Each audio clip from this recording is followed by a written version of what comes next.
Kembali lagi dengan saya, Elis Sutrisna. Kita akan membahas mengenai buku saya, yaitu Strive for Excellence, yang merupakan buku kelima saya. Seperti yang saya katakan, bahwa kali ini saya mau sharing aja kepada teman-teman ya. Apa sih sebetulnya yang kita sebut sebagai menggapai kesempurnaan gitu ya, Strive for Excellence. Kita tahu bahwa kesempurnaan adalah hanya milik Tuhan semata. Tapi kita diberikan berkat yang sangat luar biasa oleh Tuhan, dari ujung rambut sampai dengan ujung kaki. Dan seyogyanya lah kita juga memanfaatkan dan juga menghargai apapun yang diberikan oleh Tuhan kepada kita ya. Nah, di dalam buku saya juga mengatakan bahwa kita harus menjadi yang terbaik versi kita ya, menjadi yang terbaik. Kemudian yang kedua adalah kita melakukan yang terbaik. Dan apabila kita menjadi yang terbaik, melakukan yang terbaik, maka kita akan memiliki yang terbaik. Yang pertama, saya akan bahas yang be the best ya. Mengapa kita harus menjadi yang terbaik? Teman-teman, seperti yang kita tahu, dunia itu berubah dengan sangat cepat. Jadi, jangan kita berpikir bahwa dunia akan semakin mudah untuk kita. Tidak, tapi kita yang harus berusaha dan berupaya semaksimal mungkin agar kita menjadi lebih baik. Ya, dunia berubah sangat cepat, maka kita pun harus berubah dengan cepat. Itu yang harus kita lakukan. Kita kadang-kadang merasa bahwa kenapa ya orang lain kok bisa lebih sukses daripada kita, misalnya ada yang begitu.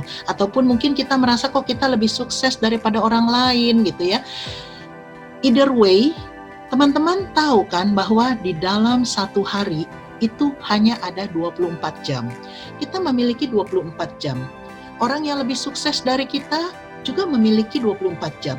Orang yang tidak sesukses kita juga memiliki 24 jam. Kita semua punya waktu yang sama. Apa yang membedakan kita dibandingkan dengan mereka? Betul sekali teman-teman, pemanfaatan waktunya. Bagaimana kita memanfaatkan waktu kita agar kita juga bisa fokus untuk mengarah kepada apa yang kita inginkan. Di sini saya tidak membahas mengenai bagaimana kita menciptakan impian kita dan juga menghasilkan impian kita ya. Tapi saya akan membahas mengenai mulainya dari diri kita dulu ya. Hari ini saya akan membahas mengenai diri kita. Yang pertama adalah bagaimana kita menjadi yang terbaik. Be the best. Nah, gampangnya saya akan membagi best itu menjadi beberapa ya. Oke, sebelumnya kita lihat bahwa hidup ini adalah pilihan. Kita memilih apa? Ya, ini ada sebuah garis. Kita mau berada di atas garis atau di bawah garis. Tapi tentu kita ingin tahu dulu garis ini tuh apa sih gitu ya. Nah, setiap hari, setiap detik mungkin, kita itu sebetulnya menghadapi satu situasi, satu tantangan, satu kondisi, satu masalah.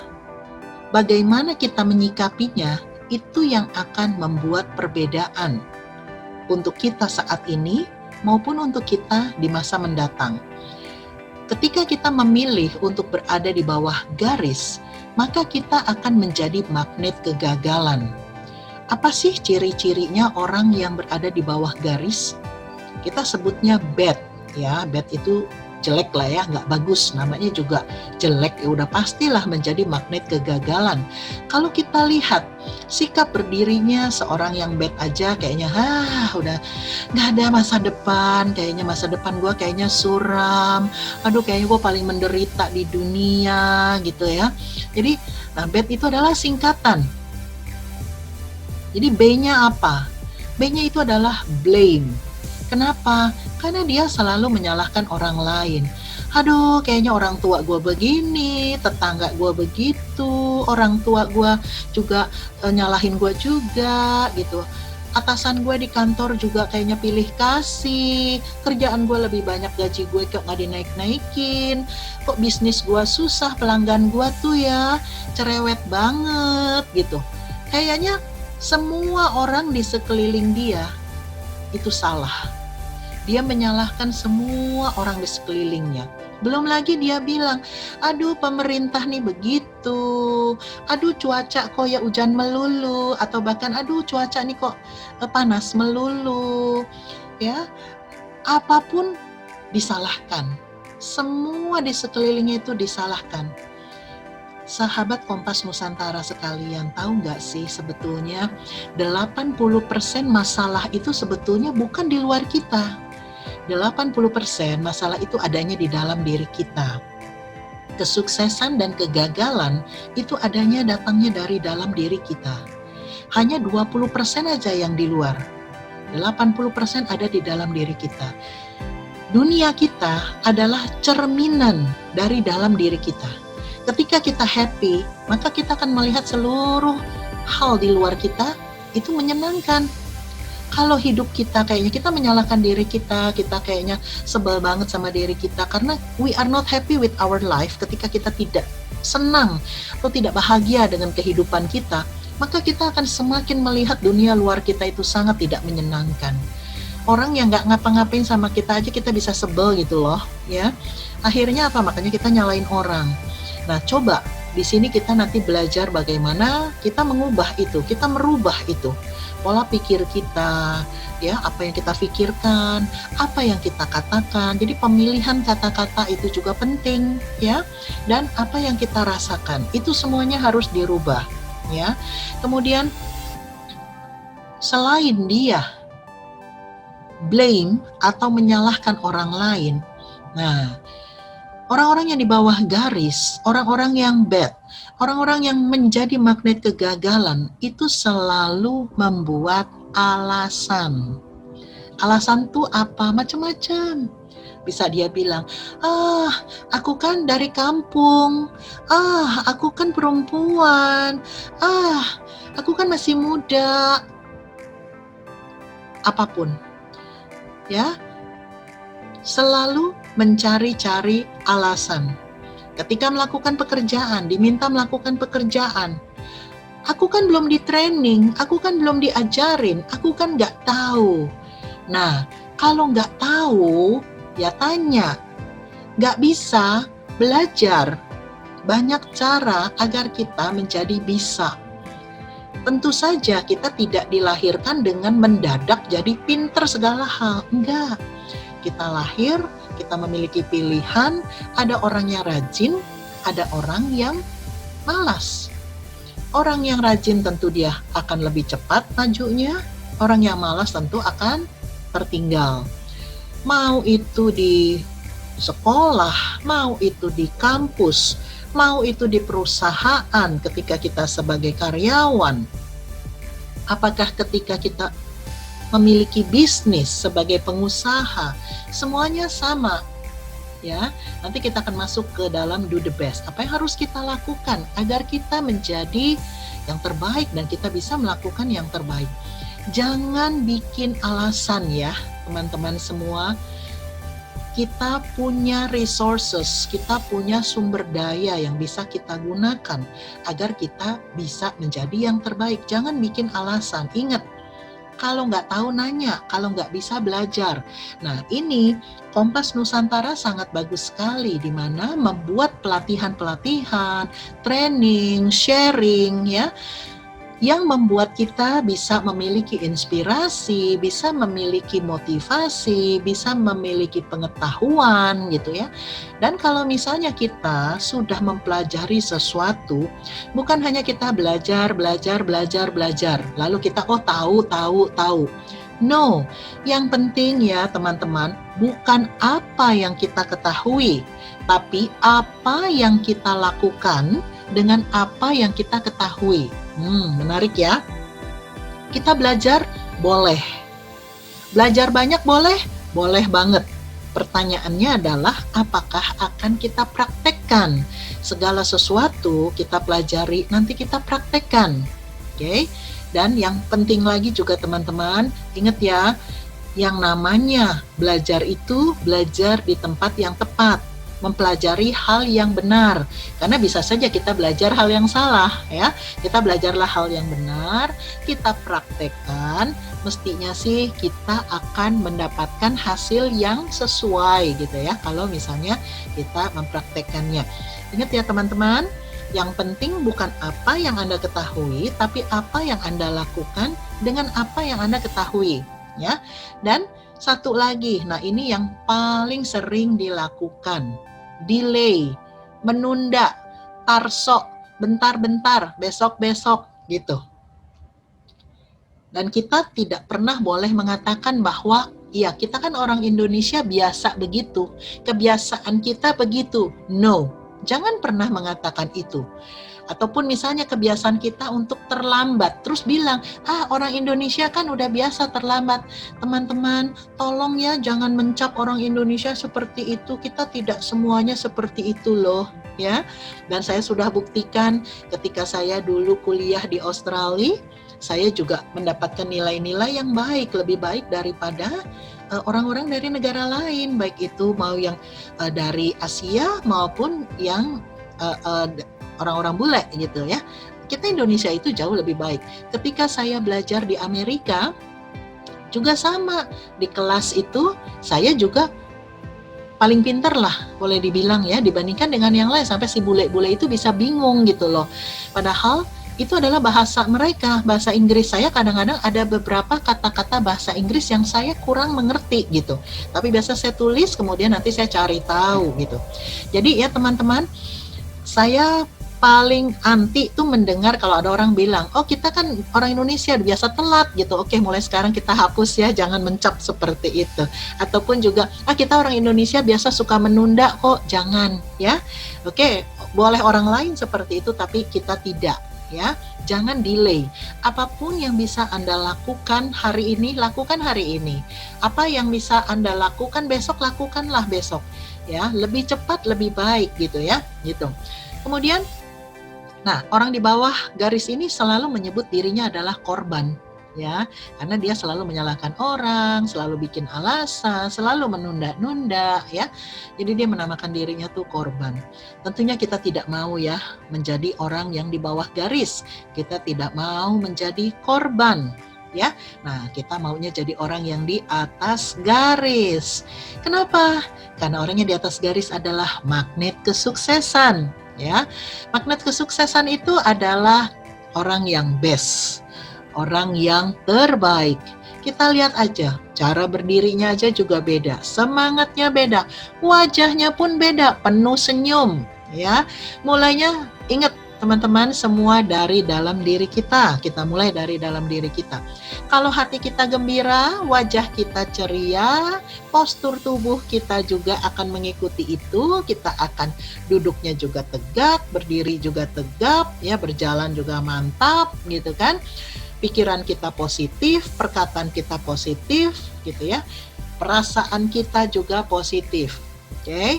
Nah, inilah orang yang best yang akan menjadi magnet kesuksesan, ya. Nah, orang yang best itu, yang pertama adalah orang yang berani.